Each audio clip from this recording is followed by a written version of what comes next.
The echoes of Blackthorn Manor. In the quiet town of Blackthorn, a dark secret lingered. At the edge of town, beyond the winding roads and overgrown forests, stood Blackthorn Manor, a massive, decaying estate that had been abandoned for nearly a century. Once a place of wealth and status, the manor had become a source of local legend, whispered about in fearful tones by the town's elders. They spoke of strange disappearances, cursed families, and a malevolent presence that still haunted the halls. No one dared to approach the manor, except for Max, a local filmmaker with a fascination for the supernatural.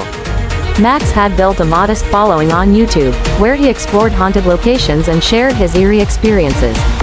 For months, his subscribers had been asking for him to visit Blackthorn Manor, egging him on to uncover the mysteries hidden within its crumbling walls. Finally, after months of consideration, Max gave in.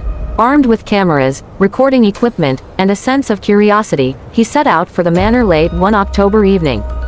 The sky was a deep, blood-red hue as the sun sank below the horizon, casting long shadows over the fields. A cold wind howled through the trees, making the hairs on Max's arms stand on end as he approached the manor's wrought iron gates. The gate groaned open, revealing a long, overgrown path leading up to the manor's entrance. The house itself was a looming silhouette against the darkening sky, its once grand facade now cracked and covered in vines. The windows were shattered, and the roof sagged in places, but there was still an ominous air about the place, as though it was waiting for something, or someone. Max took a deep breath and started recording. "All right, everyone," he said into the camera, trying to keep his voice steady. "This is it, Blackthorn Manor, said to be one of the most haunted places in the state. Tonight, we're going to find out if the stories are true." As he stepped through the front door, the musty smell of decay hit him hard.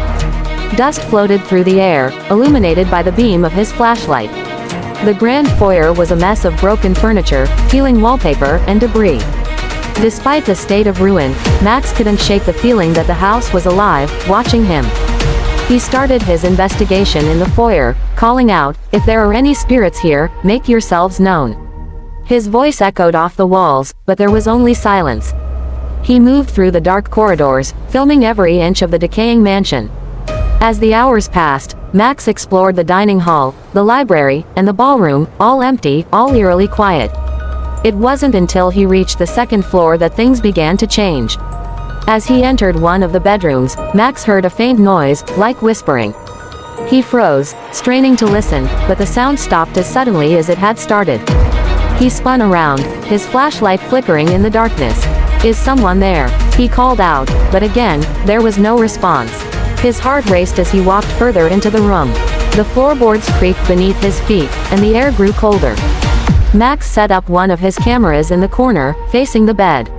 He pulled out a digital recorder and began asking questions. Who lived in this house? Silence. Why did they leave? More silence. Then, just as he was about to give up, he heard it again, whispering. But this time, it was closer, and it wasn't coming from his recorder. It was right behind him. Max spun around, his flashlight casting frantic beams of light across the room. There was no one there. The whispering continued, growing louder, more insistent. His breath caught in his throat as he backed toward the door, trying to steady his hand as he filmed the empty room. The whispering rose to a fever pitch, and, suddenly, the door slammed shut on its own. Panicking, Max rushed to the door, pulling at the handle, but it wouldn't budge. "Open," he shouted, pounding on the wood. The whispers were all around him now, swirling in his ears, incomprehensible but full of malice. Just as suddenly as it had started, the whispering stopped.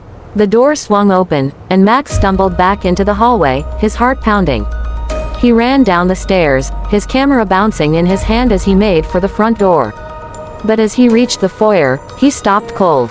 Standing at the base of the staircase was a figure, a woman, dressed in tattered black clothing, her hair hanging in limp strands over her pale face. She stared at him with hollow eyes, her mouth slightly open as if she were about to speak. Max's blood turned to ice. He tried to move, but his legs wouldn't cooperate. The woman took a step toward him, her bare feet silent on the floor. "Get out," she whispered, her voice soft but filled with venom. "You don't belong here." Max finally found his voice. What do you want?" he stammered, backing away. The woman's expression darkened. "Leave this place, or suffer." Without another word, she vanished, dissolving into the air like smoke. Max stood there, frozen in shock, until the cold air snapped him back to reality. He bolted for the door, flinging it open and sprinting down the overgrown path to his car. Once inside, he locked the doors and sat there for a moment, breathing heavily, trying to make sense of what he had just seen. His hands shook as he reached for his phone to stop recording. As he glanced at the camera, his stomach dropped. On the screen, behind him, was the faint outline of the woman's face, watching him from the backseat. Max didn't stop driving until he reached the safety of his apartment. That night, he uploaded the footage to his channel without editing, warning his viewers never to go to Blackthorn Manor. Within days, the video went viral. People commented that they could hear the whispers too, and some even claimed to see other figures in the background, figures Max hadn't noticed before. But Max didn't care about the views anymore. He hadn't slept since that night, plagued by nightmares of the woman and the whispers that had followed him home. Every time he closed his eyes, he saw her, standing at the foot of his bed, watching, waiting. And each night, the whispers grew louder. The last video Max uploaded was a short, frantic message. His face was pale, his eyes bloodshot. "I can't get rid of her," he whispered, his voice shaking. "She's here, she's always here. Please, don't come looking for me.